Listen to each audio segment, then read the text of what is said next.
우리가 뭐 출애굽기 12장 1절, 6월절에 관한 6월절 규정인데 세 가지 얘기가 나오는데 첫 번째 우리가 1절 시작. 여호와께서 애굽 땅에서 모세와 아론에게 일러 말씀하시되 이 달을 너희에게 달의 시작 곧 해의 첫 달이 되게 하고 이게 첫 번째예요. 6월절 할 때 우리 지금 애굽 땅에서 말하는 거죠. 그죠? 가나안 땅에서 아니에요. 애굽 땅에서 모세에게 얘기했는데 첫 번째 6월절 절기는 해의 첫 달이 되게 하라 그 말이죠. 첫 달이 되게 하고 그럼 여러분 6월절이 그 지금 현재 우리 태양력 기준으로 했을 때 6월절이 몇 월 달인 줄 아시죠? 네? 태양력 기준으로 태양력으로 6월절 현재 실질적으로 6월절 절기가 저기 뭐야 부활절이 언제 있어요 여러분? 부활절. 그렇죠. 부활절이 6월절 시기예요. 이해됐죠? 그러니까 3월에서 4월 사이가 그 6월절이에요. 실질적으로. 그러니까 6월절은 태음력이란 말이에요. 이것이. 태음력. 태음력이 뭔지 이해 가요? 고개를 까딱까딱 안 하면 또 뭘 설마 이거 앞으로 또 여러 기초 태음력이 있고 태양력이 있단 말이에요. 태음력은 달의 기준이고 이게 동양이 요걸 우리가 음력으로 나가죠 동양 그렇죠? 이게 동양이 이쪽을 따르는 거고 이 서구는 태양력 기준이에요. 요거는 말 그대로 태양이 기준이란 말이에요. 그러니까 애굽은 저를 보세요. 나를 봐봐 나. 애굽은 태음력이에요, 태양력이에요? 태양력 왜 태양력인 거죠? 네? 애굽 왜 태양력일까? 네, 그렇죠. 그게 이제 흑암장에서 얘기했죠. 그죠?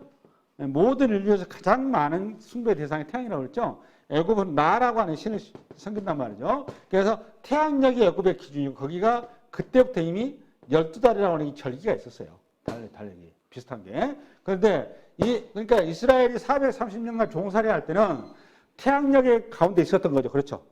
그러니까 태양력 기준으로 하니까 이 6월절 절기는 3, 4월이 됐다 그 말이에요. 그런데 오늘 저 본문에서 우리 주님께서 모세한테 명령하기를 너희들은 애굽의 절기를 따르지 말고 달력을 따르지 말고 새로운 달력을 지금부터 시작을 해야 된다 그 말이죠. 그 시작은 뭐가 기준이다? 6월절이 기준이다. 그래서 6월절을 그 해의 시작에 1월달이 되게 하라 그 말이죠. 정리되셨죠? 그러니까 이스라엘의 그러니까 종교력은 1월달이다, 3월달이다. 3월달이 1월달이 되는 거예요. 그래서 여러분 그 뒤에 가보면 한번 7대 절기에서 7월 15일 날은 그 7월 1일은 나팔절, 7월 15일 대속절 그러거든요. 거기서 7월은 우리 식으로 하면 몇 월달 되겠어요, 그러니까.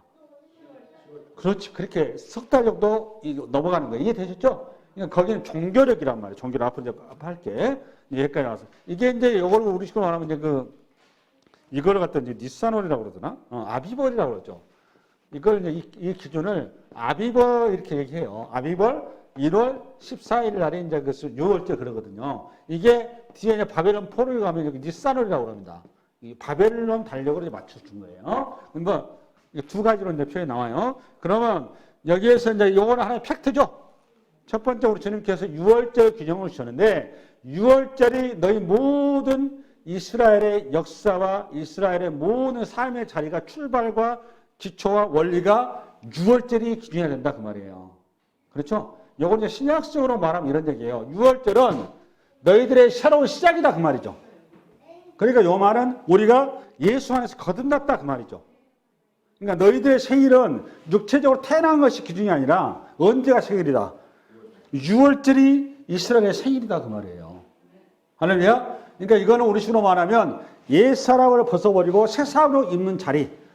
그래서 이스라엘은 더 이상 이제 세상의 가치 원리에서 이제는 하나님 나라의 가치 원리 백성으로 새롭게 서는 자리. 그 자리를 너희들이 확실히 매김해라 그 말이에요. 그게 뭘 바꿔버렸어요? 그들의 달력을 바꿔버렸어요. 너희들의 모든 삶의 일상의 모든 패턴은 뭘 기준해야 된다? 6월절. 그래서 제가 수없이 얘기해요. 6월절은 이스라엘 신앙의 기초고 출발이고 원리고 근거란 말이에요. 그래서 이스라엘 구약성경 전체라고 하는 건 창세기가 6월절 앞에 있지만 그 창세기도 뭘 근거로 해서 해석을 해야 된다? 6월절을 근거로 해석해야 되는 거예요. 그 다음에 이후에 나갈 모든 모세 오경이랄지 또 시가서를 할지 역사서를 할지 선지서를 할지 이 모든 것들은 항상 구약은 어디가 기준이 돼야 된다?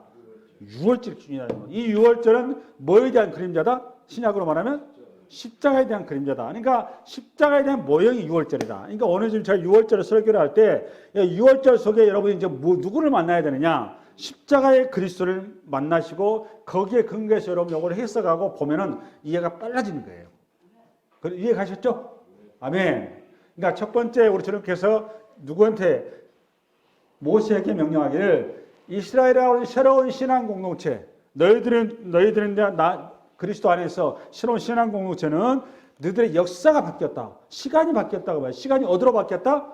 6월절 하나님께서 너희들을 어린 양의 생을 통해서 너희들을 구출한 그 사건 그 절기가 너희들의 시작이고 너희들의 출발이고 원리고 너희들의 끝이다 그 말이에요.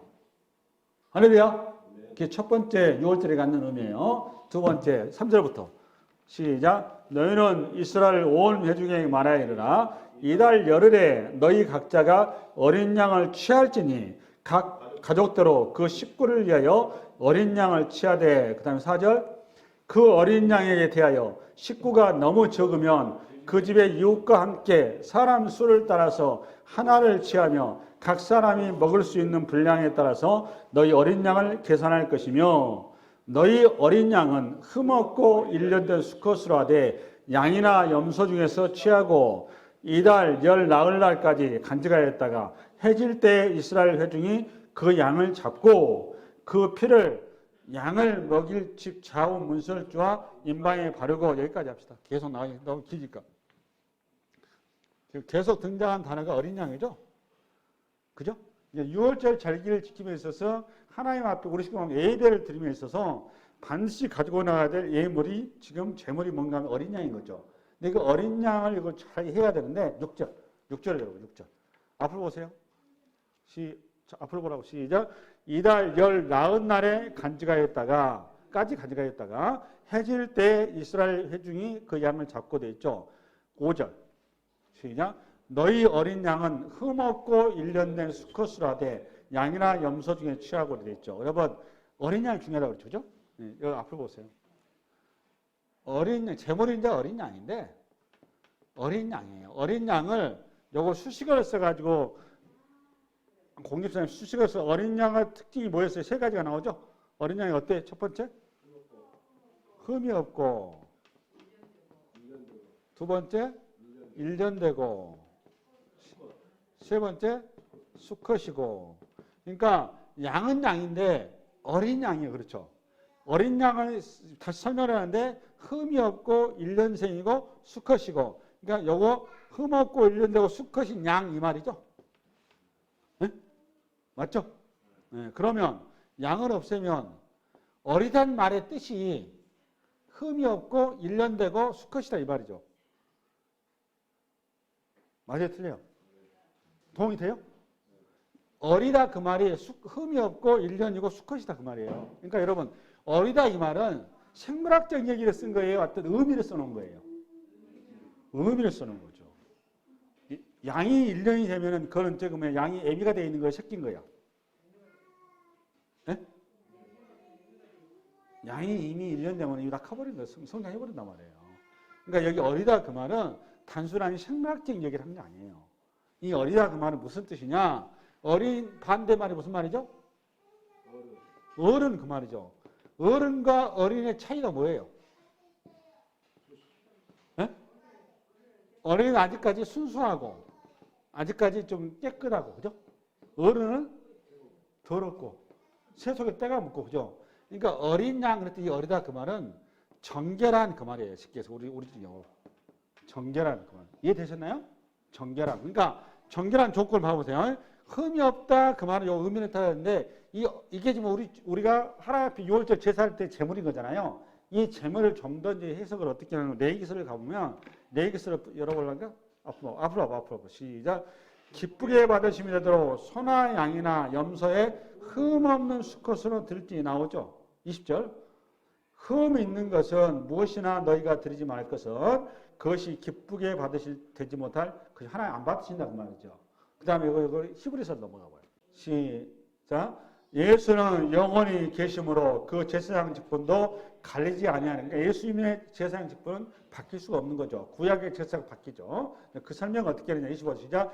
그러므로 자기를 힘입어 하나님께 나아가는 자들은 온전히 고난할 수 있으니 이는 그가 항상 살아계셔서 그들을 위하여 간구하심이라. 온전히 구원한다는 거죠. 그죠? 이거 온전히 중요해요. 그 다음에 26절. 이러한 대제사장은, 여기 대제사장이 누구예요? 예수님은 우리에게 합당하는 거룩하고 악이 없고 더러움이 없고 죄인에게서 떠나 계시고 하늘보다 높이 계시니, 여기에 소위 말하면 요 얘기예요. 흠이 없고 이 말이에요. 됐어요? 이제 앞으로 흠이 없다 그 말은 완전하다 그 말이에요. 죄가 없다 그 말이에요. 죄가 없다. 됐나요? 아멘? 그 다음에 저를 보세요. 또 앞으로 봐요. 이 어린 양의 요거 지금 제물로서 하나님 앞에 우리가 나아갈 때 여러분 주일날 헌물을 가지고 헌금의 조건이에요. 이게. 이 두 번째 1년 되고, 그렇죠? 1년 됐다 이 말은 고기가, 그러니까 고기로서는 이게 그 어린 고기는, 새끼 고기는 너무 부드러워서 먹기가 안 좋답니다. 그리고 1년이 넘어가고 좀 시간이 되면 또 질기겠죠? 너무 이게 지금 흐물고도 안 좋고 너무 질겨도 안 좋고 1년 될 때 가장 최상의 고기의 상태가 된답니다. 그러니까 1년 되고 이 말은 무슨 말이에요? 그러니까 최고로 그 말이죠. 최고의 상태로 그 말이죠. 네? 하나님 앞에 드려야 될 것은 최상의 것을 그 말이에요. 제물을. 그 다음에 수컷으로 드린다 이 말은 중요해요. 암컷을 할 수도 있잖아요. 근데 수컷을 했는가 하면 이런 거 대표성의 원리 그런 거예요. 이런 거고. 대표성의 원리. 이 말은 수컷이라고 하면 암컷을 포함한다, 포함하지 않는다. 포함한다. 그러니까 우리의 모든 전부 그 말이에요. 전부. 이건 무슨 말이라고? 전부 그 말이에요. 전부. 그러니까 세 가지를 이제 정리하면 완전하고 최고로 그리고 전체를 갖춰진 제물로 하나님 앞에 나와야 된다고 말이죠. 그래야 우리의 죄가 대속이 되주시다 그 말이에요. 됐죠? 할렐루야? 그러면 이게 하나님 앞에 나아갈 어린 양은 완전해야 되고 온전해야 되고 그 다음에 최고해야 되고 최상품해야 되고 그 다음에 전체해야 되고 내 전부를 드려야 된다 그 말이에요. 부분적으로 안 된다 그 말이에요. 이게 이제 어린 양 이 말이 갖는 의미다 그 말이에요. 할렐루야? 우리 한번 출애굽기 다시 열어보세요. 아까 5절. 이 어린 양을 어떻게 준비해야 되느냐? 3절 시작. 너희는 이스라엘 온 회중에게 말하여 이르라. 이달 열흘에 너희 각자가 어린 양을 취할지니. 이거 봐보세요. 첫 번째 이거 지웁니다. 어린 양을 이제 준비해야 되겠죠? 제물로서 준비해야 되는데 우리가 원래 6월절이 몇 일이라고 했어요? 아까?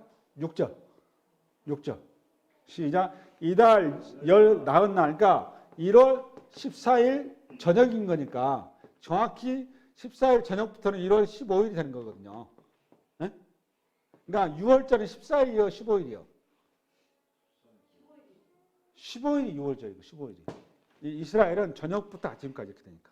이해됐죠? 그러니까 6월절이 15일이니까 14일 날 쉽게 해서 어린 양을 취할지 이렇게 돼 있죠. 그죠? 너희는 아니 6절 시작. 이달 열 나흘 날까지 간직하였다가 해질 때 이스라엘 회중이 그 양을 잡고 그 말이죠. 그러니까 어린 양은 6월절 전날 잡나요? 6월절 당일날 잡나요? 당일날 잡는 거야. 당일날. 저녁에 잡는 거예요. 저녁에. 됐죠? 이해됐습니까? 해질 때 잡는 거니까. 해질 때가 저녁이란 말이에요. 6월절 시작하면서 잡는 거예요. 그러면 이 6월절 14일 전까지 15일 시작되기 바로 직전까지 어린 양이 준비가 돼야 되는 거죠. 그럼 이 어린 양 언제 준비하느냐? 그게 3절이에요.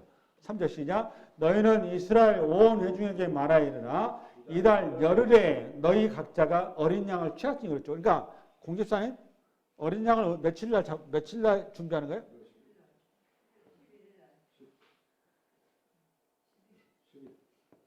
잘 봐. 바로 다 시간 없어요. 빨리 끝나게. 1월 10일 날 이때 이미 어린 양을 준비하는 겁니다. 준비했지 이거를 바로 먹다는 거 아니에요. 준비하는 거예요. 준비를 해서 며칠까지 보관한 거예요? 14일까지. 그러니까 10일 날에서 1, 2, 3, 4, 4일간을 그러니까 양을 갖다가 어떻게 하는 거죠? 양을 준비하는 거죠. 그러니까 하나님 앞에 드릴 제물을 4일 동안이나 준비한다 그 말이죠. 이게 뭔 얘기하는 거죠, 여러분? 꼭 그렇게 할 필요가 있을까? 권사님. 응? 아까 흠없고 그 흠없고 완전하고 두 번째는 최고로 그 다음에 전부를 준비한다고 그랬죠. 그럼 잘 봐보세요. 완전하고 흠없고 전부를 양이 되려면 우선 겉의 모습은 겉의 모습은 알 수가 있겠죠. 딱 보면 그죠. 근데 뭘 모르는 거죠. 사실은 양은 속을 모르는 거죠. 그러니까 완전하고 흠이 없으려면 완전 전체가 완전 흠이 없어야 되니까 속 사정을 파악하고 이해하는데 몇 시간이 걸린다. 몇 시? 4일이 걸린다 그 말이에요. 이게 병이 걸렸을 수도 있는 거잖아요. 그렇죠? 그 기간 동안을 가려서 충분하게 준비를 해서 양을 해야 한다. 그러니까 여러분 우리가 사실 이스라엘 백성들의 제사 드릴 때 이 제사라고 하는 건 여러분 우리가 이제 자꾸 이제 뭐 보면 바리새인과 서기관처럼 뭐 이렇게 외식에 치우치 마라 자꾸 나옵니다만은 이스라엘 백성만큼 하나님 앞에 예배의 태도, 제사의 태도가 철저하고 확실하고 분명한 그런 사람이 이 지구상에 없어요. 최고의 사람들, 최고의 신앙의 최고의 사람. 이 신앙에 관한 행위에 관한 이스라엘 백성만큼 최고의 민족이 없습니다. 대단한 민족입니다. 우리 신약 시대의 그리스도인들은 값싼 은혜로 너무 신앙이 값싼 은혜가 돼 있어요. 그러다 보니까 예배 자체가 이게 완전히 그냥 이게 그냥 시장통 같아요. 준비 자체가 돼 있어요. 우리가 주일날 이 예배를 위해서 이 성경에 보니까 언제부터 준비하는 거예요? 딱 봐보니까. 네? 수요일부터 준비하는 거예요. 수요일부터. 목, 금, 토, 일이니까. 그죠? 근데 우리는 수요일부터 준비하나요? 토요일 밤까지 실컷 놀고 실컷 그냥 돌아다니고 그러고 나 일요일 아침에 적당히 해서 나온단 말이에요. 우리가 그 수준밖에 안 되는 거예요. 근데 예배를 어떻게 드려야 할지를 사실은 레기설을 다음에서 우리 다음에 하겠습니다만은 이런 자를 통해서 여러분 스스로가 우리가 어떻게 나아갈지를 잘 준비 정리했으면 좋겠습니다. 네, 앞으로. 이제 됐어요. 그러니까 10일날 미리서 선정을 한 다음에 4일 동안 상태를 봐가지고 이상이 없으면 4일 저녁이니까 15일 시작과 동시에 양을 잡는다 그 말이죠. 근데 양을 가면 규모를 어떻게 해야 되냐? 그게 이제 그 3절 이어서 나갑니다. 시작. 너희는 이스라엘 온 회중에게 말하여 이르라. 이달 열흘에 너희 각자가 어린 양을 취할지니 각 가족대로 그 식구를 위하여 어린 양을 첫 번째 각 가족대로 그죠? 각 가족대로 양을 잡으라 그 말이죠. 양을 준비하라 그 말이잖아요. 그죠? 그러면 이 각 가족이라는 것은 보통 당시에는 8에서 10명이었다고 그래요. 한 가족이. 그런데 이 8에서 10명이 먹을 수 있는 양이 어린 양의 그 양이랍니다. 양. 그래서 이거를 이제 한 명 준비하는데 문제는 여중에서 소식가도 있을 거 아니에요. 또 어떤 데는 또 신혼집도 있단 말이에요. 그렇죠? 신혼집. 어떤 때는 또 과부집도 있단 말이에요. 그렇죠? 이렇게 이제 일반적으로 보편의 가정이 아니라 절성 가정이 있겠죠. 그렇죠? 또 부정 가정. 이럴 때를 준비해서 사람 숫자를 기준으로 하지 말고 양을 기준으로 해서 양을 소화할 수 있는 그 단위로 사람을 모으라 그 말이에요. 그러니까 여기서 가족들의 말은 한 신앙 공동체대로 그 말이에요. 그러니까 이게 2가족이 될 수도 있고 3가족이 될 수도 있고 1가족이 될 수도 있는 거죠. 여기서 이제 갖는 의미는 이제 그 4절이라고 4절. 그 어린 양에 대하여 식구가 너무 적으면 그 집의 이웃과 함께 사람 수를 따라서 하나를 취하며 각 사람이 먹을 수 있는 분량에 따라서 너희 어린 양을 계산할 줄. 이 말은 이런 얘기입니다. 들어봐보세요. 이런 얘기 굉장히 중요한 실학이 들어갔어요. 요거 어린 양은 누구에 대한 예표였었죠? 우리가? 그리스도죠.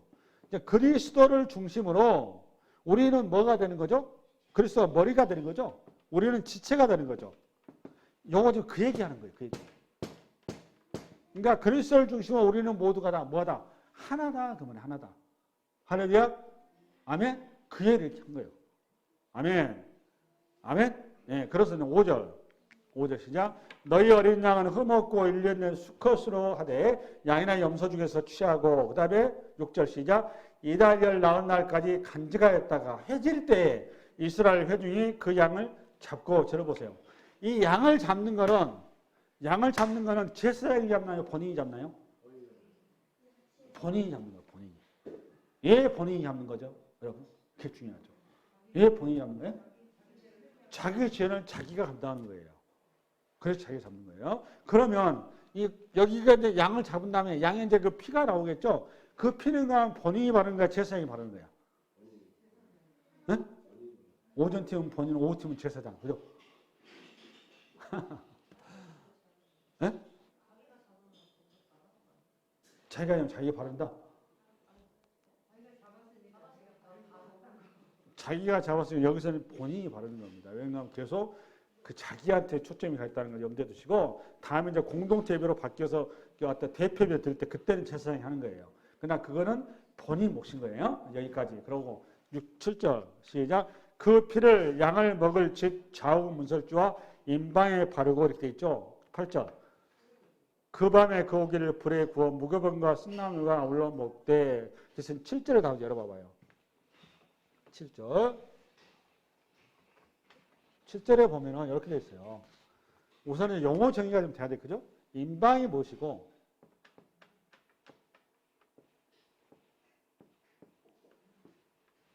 임방이 무엇인지 나와야 되는 거잖아요. 그죠?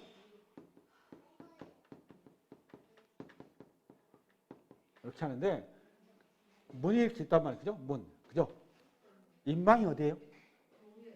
위에. 요것이 이제 임방이죠. 그죠? 여기에 임방. 문설주는 좌우니까 이게 문설주가 되는 거죠. 그 다음에 요거는 뭐죠? 여기가? 문터. 그걸 우리식으로 좀 유식한 말로 문지방 이렇게 되는 거죠. 네? 근데 피는 어디 바르는 거예요? 임방 바르고 문설주 이렇게 바르는 거죠. 그렇죠? 그러면 여기에 출입하는 거니까 이게 터진 거고. 그렇죠? 여기서 뭐 문에서 피를 또 빠진 데가 있죠. 어디에요? 권산이? 문지방이 뭐 빠졌어요. 여기 왜 빠졌을까? 네? 출입을 해야 돼서. 그럼 여기 요걸 해결하기 위해서 좀 들어봐 보세요. 양을 잡는데 양을 어디에서 잡을까? 밖에서. 어디? 마당에서. 우리 공집사니까. 네? 밖에서. 문 밖에서. 세상에서 잡는다. 우선 문이 가는 의미를 알으셔야 돼요. 문이. 왜 그러면 하필 문에다가 바를까? 뭐 저거 거실에다 바르면 안 될까? 안방에다 바르면 안 될까? 왜 문에다 바를까요? 네? 문 보는 거는 뭐 아무것도 아닌데. 예? 네. 여기가 경계선인 거죠. 그러니까 세상과 가족 간의, 그러니까 집과의 경계점이죠. 이게 그 경계점이기 때문에 문에다 바른 거예요. 그죠? 네. 여기를 통과하냐 아니냐에 따라서 내가 보호가 되고 버림받고 차이가 되는 거죠. 그 차이가. 거기까지 잘 갔어요. 그러면 양을 잡는 자리는 어딘가 하면 바깥에가 아니고 이 문지방에서 잡아요. 여기서 양을 잡는 거예요. 네? 본인이 잡는다고 그랬죠? 그러니까 문지방에는 피를 바를 필요가 있다 없다? 왜 없는 거죠? 그 자리는 피가 낭자한 거야. 그죠? 그래서 문 자체가 전체가 시뻘건 거예요. 그렇죠? 그래서 문지방 여기를 얘기를 안 한 거란 말이야. 양을 어디서 잡는다? 문지방에서 잡는 거예요. 여기가 마지노선이다 그 말이에요. 할렐루야? 거기까지 이해가 됐고, 그 다음에 8절. 시작. 그 밤에 그 고기를 불에 구워 무교범과 순나물과 아울러 먹고. 근데 왜 여기에서 여기가 됐죠? 여기 됐어요. 됐고. 이제 여기서 이제 어떻게 되는가? 피는 발랐고, 그렇죠? 고기가 나오면 피는 문지방이나 할지 문설줄 할지 임방에서 발랐어요. 그렇죠? 그 다음에 이제 남는 게 뭐가 있는 거예요? 고기가 남고, 또 남는 게 뭐가 있어요? 뼈가 남죠. 그죠? 예. 뼈는 이제 뒤쪽에 얘기할 겁니다. 고기는 어떻게 해야 되는 거예요? 오늘 본문에 보니까? 불에다가 구워서 먹는 거죠. 그죠? 그럼 묻겠습니다. 불에 굽는 것보다, 정확히 불에 태운다 그 말이에요. 불에 굽는 것보다 이거 회로 떠서 먹으면 어때요? 여러분, 앞으로 이거 이스라엘 백성들은 애굽에서 나가면 이제 여행길을 하죠. 여행길의 그 길이 머나먼 길이에요. 그렇죠? 며칠 걸릴지 몰라요. 지금 이스라엘 백성한테 필요한 게 뭐예요, 여러분? 체력보강이잖아요. 여행길이 하는 거예요. 그렇죠? 일단 체력은 궁극이잖아요. 그러면 이왕이면 이런 자를 통해서 이게 미래 식량이 되면 더 좋잖아요. 그렇죠? 그럼 이왕이 먹을 거, 좀 이렇게 파티하면서 먹으면 얼마나 좋아. 구원받았으니까. 기분 좋잖아요. 그런 생각 안 들어요? 회를 떠서 먹으면 좋겠죠. 생식이니까 영양가도 많고. 그다음 또 하나. 어떤 사람은 딱딱한 것도 잘 못 먹는단 말이에요. 그렇죠? 이가 안 좋은 사람이지, 어린이라든지. 이런 사람들은 구워 먹는 것보다는 뭐가 좋은 거죠? 그렇죠. 삶아서 먹어야 되겠죠. 그런데 이것도 안 되고 이것도 안 되고 오직 뭐 해야 된다? 불에 구워야 된다 그 말이에요. 그러면 왜 주님께서는 이렇게 좋은 어떤 여러 가지 조건인데 이거를 거부를 하시고 왜 불에 구우라고 했을까? 이게 갖는 의미는 뭘까라는 걸 붙들어야 되겠죠. 뭐라고? 죄를 태우려고 많이 왔어요. 우리 권사님 역시 이제 신령이셨어요. 마태복음 3장을 잠깐 열어보겠습니다. 앞으로 보세요. 시작. 앞으로 보세요. 앞으로 보세요. PPT 시작. 예수께서 세례를 받으시고 곧 물에서 나오실 때 하늘이 열리고 하나님의 성령이 비둘기같이 내려 자기 위에 임하심을 보시더니 17절 없어? 저를 봐보세요. 세례 요한이 저 장면을 보고 나서 유명한 말을 했죠. 나는 뭘로 세례를 주고? 물로 세례를 주고. 그렇죠? 본인은 물로 세례. 근데 내 뒤에 오실 이는 뭘로 세례 준다? 불과 성령으로 세례 준다고 그랬죠? 그러면 물 세례는 뭐고 성령 세례는 물 세례는 그거 치고 불 세례는 뭐고 성령 세례는 뭐예요? 네? 성령은 뭐예요? 요거도 이제 한 여러 번 한 것 같습니다. 성령은 여기서 구원인 거고 불은 심판이란 말이에요. 그러니까 예수님께서 오신 거는 구원과 심판이 동시에 임했다 그 말이에요. 그 다음에 저 세례 요한은 아직까지는 구원 쪽으로 거듭남 얘기한 거고 예표 그림이고. 예, 할렐루야. 그러니까 불이 갖는 의미는 뭐예요? 그러니까 심판인 거예요. 심판. 그러니까 우리 권사님 아까 컨셉을 잘 잡으셨어요. 여기 불로 태운다 그 말은 내 죄를 태운다 그 말이에요. 그러니까 이 고기를 먹으면서 지금 뭘 기억하라 그 말이에요. 지금 내 죄가 얼마나 악한지를 기억하고 그걸 새기라 그 말이에요. 그냥 맛있게 그냥 구이해서 바베큐 먹으라 그 얘기가 아니에요. 이 고기를 보면서 양고기를 너희들이 구우면서 죄의 값이 얼마나 큰지를 그게 얼마나 무서운지를 기억하라 그 말이에요. 고기를 먹어야 돼. 그죠? 고기를 먹으면서 뭘 기억하는 거예요, 여러분? 자신의 죄를 기억하는 거예요. 할렐루야. 그 다음에 무교병은 뭐냐? 무교병은 유교병의 반대잖아요. 무교병의 반대가 이제 유교병인 거잖아요. 그죠? 유교병과 무교병의 차이는 누룩의 차이예요. 누룩이 들어가냐 안 들어가냐. 요 누룩은 성경에서 뭐냐면 죄의 상징이에요. 죄. 여기서는. 뭐의 상징? 죄. 그러니까 무교병을 먹으라 그 말은 정결하라 그 말이에요. 정결함. 정결함을 가더라고. 정결하라 그 말이에요. 그 다음에 쓴나물을 먹으라 이 말은 쓴나물은 뭐냐? 나무는 나무대로 쓴 거잖아요. 그죠? 그러니까 애굽의 뭐죠? 애굽의 고통과 눈물과 종살이를 기억하라 그 말이에요. 이 쓴나물도 역시 뭐니까 보니까 과거에 자신들의 죄 아래에 갇혀있는 자리를 기억하라 그 말입니다. 이 어린 약을 먹으면서 두 가지를 크게 기억한 거예요. 너희 정결함을 찾아가야 된다는 거죠. 그 다음에 근데 너희가 어떤 자리에 있는지를 기억해야 돼. 너희는 죄 아래에서 불심판을 받아야 되는 그런 악한 존재겠다 그 말이에요. 그런데 너희가 받아야 될 그 심판을 지금 누가 받고 있다? 양이 대신 받고 있다라는 것을 기억하라 그 말이에요. 근데 이 모형이 메시아의 모형이다 그 말이에요. 그러니까 이스라엘 백성들이 이 본문만 잘 이해를 하고 해석을 했어도 그리스도가 어떻게 이 땅에 오셔야 되는지 형태를 이해할 수 있었을까 없었을까? 이해할 수 있었죠. 그러니까 유대교의 가장 큰 실패는 뭐의 실패인 거죠? 신학의 실패인 거예요. 신학의.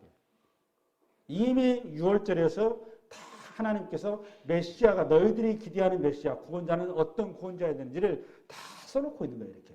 그렇죠? 이걸 우리 주님께서 뒤에 복음서에 가면 모세오경과 시편과 선지서의 글에 다 나에 대해서 기록하느니라 라는 게 이 말이란 말이에요. 이게 성경도 그리스도께서 주구사 그 말이 이 말이 이 말. 할렐루야? 아멘. 그 다음에 9절. 시작. 날것으로나 물에 삶아서 먹지 말고 머리와 다리와 내장을 다 불에 구워 먹고 됐죠? 10절. 아침까지 남겨주지 말며 아침까지 남은 것은 다 곧 불사라. 그럼 여기 봐보세요. 권사래요. 음식을 먹다 보면 남을 수도 있죠. 공집사님. 그럼 남으면 또 불에 구웠으니까 또 맛있겠죠. 그럼 이걸 또 여행 어차피 또 길하게 여행이 있으니까 그때 가서 좀 먹으면 좋잖아요. 그렇죠. 근데 이걸 못하게 하는 거죠. 무조건 그 밤에다 소환하라는 거죠. 왜 그랬을까요? 왜 남는 거는 절대로 그냥 전부 다 불에 태워서 없애라는 거잖아요. 왜 이런 얘기를 하고 있을까요? 이 의미를 알려면 사도행전 여러분 13장 빨리 가보세요. 사도 바울의 설교문이에요. 설교문. 안디옥교에서 설교문인데 부활에 관해서 변증하는 내용입니다. 부활에 대해서. 우리 한번 33절부터 다 같이 큰 소리로 읽습니다. 시작. 곧 하나님이 예수를 일으키사, 이거 부활시키사 그 말이에요. 우리 자녀들에게 이 약속을 이루게 하셨다 함이라. 그러니까 부활의 주님은 이미 약속하셨다 그 말이에요. 그걸 이루었다 그 말이에요. 시편 둘째 편에 기록한 바와 같이 너는 내 아들이라 오늘 낳았다 하셨고 이걸 이루었다 그 말이고 34절 또 하나님께서 죽은 자 가운데서 그를 일으키사 다시 썩음을 당하지 않게 하실 것을 가르쳐 이르시되 내가 다윗의 거룩하고 미쁜 은사를 너희에게 주리라 하셨으며 또 다른 시편에 이르시되 주의 거룩한 자로 썩음을 당하지 않게 하시라 하셨느니라. 다윗은 당시에 하나님의 뜻을 따라 섬기다가 잠들어 그 조상들과 함께 묻혀 썩음을 당하였으되 하나님께서 살리신 이는 썩음을 당하지 아니하셨나니 그러므로 형제들아 너희가 알 것은 이 사람을 입어 죄 사함을 너희에게 전하는 이것이며. 앞으로 보세요. 지금 오늘 썩음을 당하지 않는다 계속 그 말이 나오죠. 그럼 썩음을 당하지 않으려면 여러분 어떻게 해야 되는 거죠? 재물이? 네? 지금 그것 때문에 그런 거예요. 이게 지금 시편 16편의 10절에 인용해서 이게 지금 성취됐다 그 말이거든요. 오늘 하나님 말씀이 요걸 멸망시키지 않으시죠 말이죠. 썩음을 당하지 않으시죠. 옛날 해석이 훨씬 나아요. 지금 이게 좀 저렇게 나는데 저걸 거들어 보면 따라서 지금 오늘 사도 바울이 얘기한 거거든요. 그러면 여러분 재물이 앞으로 우리 주님께서 지금 어린 양의 고기가 그날 밤에 다 없애라 그 말은 이게 다음으로 계속 이어진다 그 말, 남아서 계속 간다 그 말은 부패가 일어나는 거죠. 그러니까 하나님의 어린 양의 제물은 부활의 끝이 그 부활의 목적이지 그냥 죽는 게 목적이 아니죠. 그래서 부활이 되려면 이것이 썩으면 돼야 안 돼요. 안 된다 그 말이요. 그래서 하나님의 제물은 온전히 보존돼야 된다라는 것을 이렇게 표현한 겁니다. 이해되셨죠? 그러니까 아침까지 남겨주지 말며 아침까지 남은 것은 곧 불사를지나 철저하게 하나님의 어린 양은 어떻게 돼야 된다? 온전한 제물이 해야 된다. 그 말 이렇게 한 거예요. 썩거나 부패하거나 흠이 있으면 안 된다. 그 말이에요. 할렐루야. 그 다음에 11절 시작. 너희는 그것을 이렇게 먹을지니 허리에 띠를 띠고 발에 신을 신고 손에 지팡이를 잡고 급히 먹으라는 세 번째인데 두 번째는 어린 양의 조건이었었죠. 세 번째 이걸 먹는데 또 희한한 방법을 했어요. 첫 번째는 허리에 뭘 띠고 띠를 띠고 두 번째는 발에 신을 신고 세 번째는 손에 지팡이를 잡고. 여기 봐보세요. 일반이 그 음식도 먹으려면 허리에 띠를 띠면 꽉 조이면은 여러분 이게 소화가 되겠습니까? 안 되죠.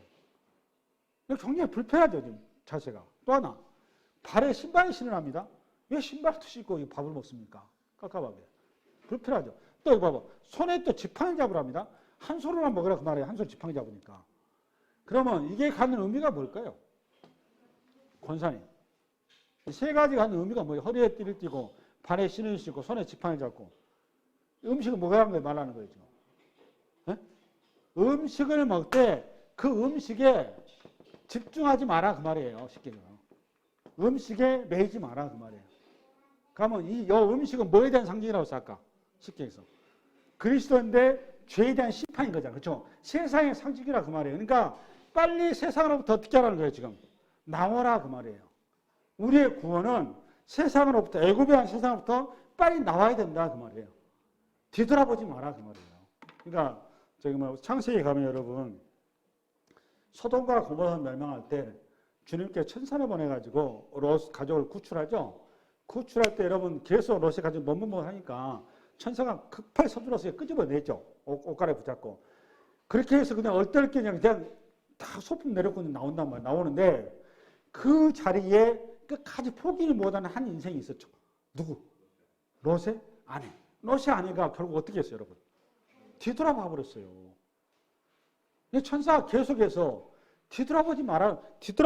그 말은 무슨 말이에요, 그 말이? 무슨 말이에요, 그 말이? 미련 갖지 마라, 그 말이에요. 여기 똑같은 얘기예요. 지금 애굽의 양고기들 구워가지고 먹으니까 맛있으니까 양고기는 그러니까 죄의 상징이라니까, 쉽게 해서. 그 죄가 심판인데 자꾸 거기에 너가 현혹되고 미혹돼서 마음을 두지 마라, 그 말이에요. 철저하게 어디를 향하라? 그 세상에서 나오라, 그 말이에요, 나오라. 그걸 이렇게 표현한 거예요. 그걸. 허리에 띠를 띠고 발에 신을 신고 손에 지팡이를 잡고 급히 먹으라, 그 말이에요. 그 말이에요. 할렐루야? 그러니까 거기에 대해서 미련을 가지라, 가지지 마라. 갖지 마라, 그 말입니다. 애굽이라는 것에 대해서 철저하게 너희가 떠나라, 그 말이에요. 떠나라. 이것이 여호와의 유월절이니라. 그 다음에 12절. 내가 그 밤에 애굽 땅에 두루다니며 사람이나 짐승을 막론하고 애굽 땅에 있는 모든 처음 난 것을 다 치고 애굽의 모든 신을 내가 심판하리라. 나는 여호와라. 그 다음에 내가 애굽 땅을 칠 때 그 피가 너희가 사는 집에 있어서 너희를 위하여 표적이 될지라. 내가 피를 볼 때 너희를 넘어가리니 재앙이 너희에게 내려 멸하지 아니하라. 피가 재앙인 거잖아, 그죠? 그러면 이런 얘기예요. 그러니까 이스라엘이라는 백성들에게 이 재앙을 피할 수 유일한 길은 뭐냐? 어린 양의 피인데 유일한 피죠, 그죠?